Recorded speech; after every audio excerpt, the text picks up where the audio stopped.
Okay, everybody. So we've been talking about the history of India for a little bit, and now we're just going to continue to show how it grew and what really eventually happened to it, and really talk about the empires. Now, last we talked about that group of Aryans was coming in, and then eventually you're going to get some actual dynasties that form, and it actually takes a while. You have about 2,000 years, or I want to say closer to 3,000 years of Indian history without an empire as you would know it.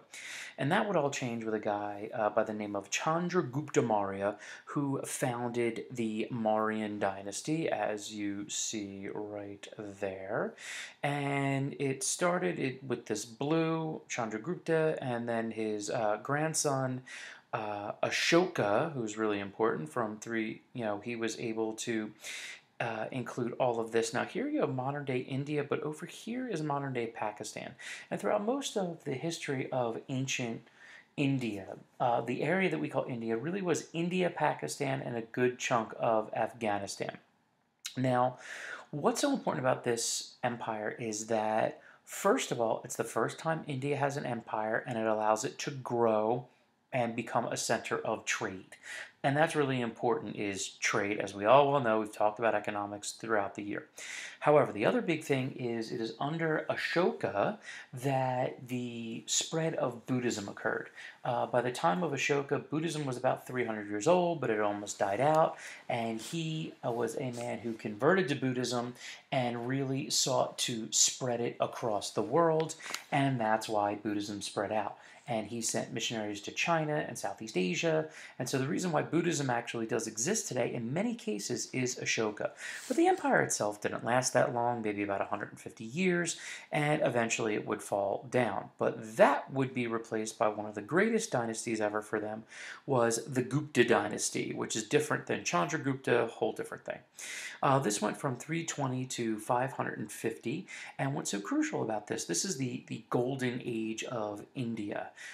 During this time, Buddhists and Hindus got together.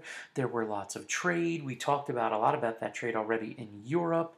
But what's most important was the achievements of them intellectually. The world's very first university during this time in world history was built. That is the University of Nalanda. So, again, the fact that you get to go to college, that started in India. They also developed surgery, the world's first plastic surgery and cataract surgery that you actually learned about when we talked about North Korea, goes all the way back to this time period, well over 1,000 years old. They were able to do skin grafts, they were able to repair noses and things along that line. Now, it was not done for enhancement, if you will, it was done more to fix people. But it was mathematics that they really excelled. First and foremost, the numbers that we use today came from India, particularly this guy who there's a statue of to the right, Aryabhata. He was the one that helped to develop our number system. Now, today, many people call these Arabic numbers, 1, 2, 3, 4. They're not Arabic numbers. These numbers were actually created by Indians, then the Arabs adopted them and brought them over to the Europeans. So the Europeans called them Arabic numbers, but they were wrong. They were Indian. You also have the decimal was created in India. They were also able to track solar eclipses.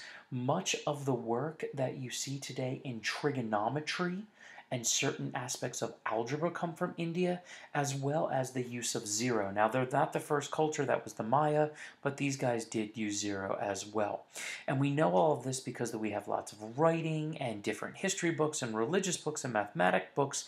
I mean, this was a center of education. And if you look at India today, this is really important, we'll talk about it later. Education is crucial, and many people from India will spend all of their money to get their kids into some type of education, and indeed, if they have to send them abroad, they will do that as well because of the focus on education and learning, and all that comes from India. Now, eventually, the Guptas fall, as our friend the skateboarder there falls. That's why I don't skateboard anymore. Used to, wasn't as good as that guy.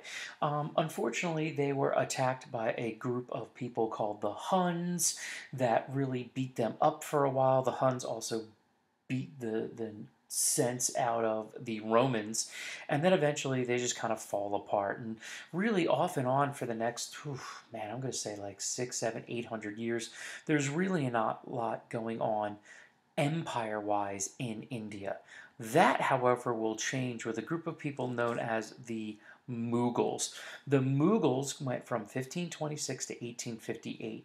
Now, the Mughals were actually Mongols or Moguls, and they were Muslim. Now, this is really important because the major issues that we see in India today go back to actually this period. Many of these guys that founded this dynasty were descended from Genghis Khan, and I can talk about him more in class, but they were founded by a man by the name of Babur. His real name is much longer, but Babur means the tiger. And what he was able to do was to unify the population. He found a way, him and his grandson Akbar, to get Hindus and Muslims to work together for a good couple hundred years. And again, that made them the trade power. Why? Because India has everything you need. Every spice, every type of animal, every type of plant and medicine and crop. It's all grown in India, and that's really important, and you need to write that down. It's all about trade. They've got all the stuff. We still trade with India. They're the #1 cotton producer of the world. We're going to talk about them more later, but it's all about economics. And this gives you an idea how huge it was. This picture down here, there's Babur, okay? And this entire area that I've circled up here was his palace area. Those are some of the ruins of where he's buried. He's in there. But that gives you an idea of the wealth and power of India. But eventually, it's not going to last long. In the 1700s, there was a king or a sultan by the name of Aurangzeb. You don't have to write that down. But what you need to understand is he was very devoutly Muslim, so he decides to persecute Hindus. And that wasn't a good idea, being that the bulk of the population was Hindu. And eventually what's going to happen is you're going to get a massive civil war and an empire and a rebellion in the south known as the Marathas, which you actually see this guy right here. Here's a Maratha warrior. They're very known for their, you see their swords and stuff like that. Was able to kick out the Mughals and set up their own empire, which would not last for very long. The problem is what this ended up doing was really heavily dividing the population of India. And what that's going to do is give an opportunity for the not the Muslims, for the Muslims to fall, but for the British to come in and take it over. Now, probably the crowning achievement during the Mughals is one of the wonders of the world that was built, this thing called the Taj Mahal. This was built by the Mughal Sultan, a guy by the name of Shah Jahan, and it was built for his third wife and supposedly his favorite wife, Mumtaz Mahal. And so this is really just a tomb. It's absolutely gorgeous. You see this wonderful waterway. Here, these are called minarets, and minarets, this is how you know it's Muslim, and this architecture and the domes. And when you look on the inside, it's absolutely beautiful. Here is the Shah Jahan, and this is Mumtaz's burial spots. You see these beautiful arches, these open domes, just one of the most beautiful structures in all of India. But alas, what will happen to India will be the Europeans. It all starts, and we talked about that, when Vasco da Gama makes his way over here in the late 1400s and finds all this wealth. And eventually what will happen is the British East India Company will move in, and they will start to make so much money that eventually they will use their own army. Yes, this company had their own army. I'll talk about it in class, but this is basically the equivalent of Walmart having their own army, and they're going to be able to conquer the Indians. However, there will be some rebellion, so what eventually has to happen is that the British will fight a war with the Marathas. And interestingly enough, the Second Maratha War was fought at the exact same time as the American Revolution. So in many ways, we can thank the Indians for our freedom, not because we didn't do a good job in fighting. We absolutely did. But what helped us is that the British were actually spread out and they couldn't bring all of their forces to the Americas. But what would happen is they would completely overrun and take over the Indians. And what they would do, I said, their rule will result in internal violence and discrimination. They are going to pit the Muslims and the Hindus against each other. They will rule by force. If you can see here, here's a British family. You see the the women here. Okay, you see the men, and they're surrounded, one, two, three, four. You get a couple in the back by all of their Indian servants. Now, sometimes they'll let them get educated, but we'll get into that a little bit later.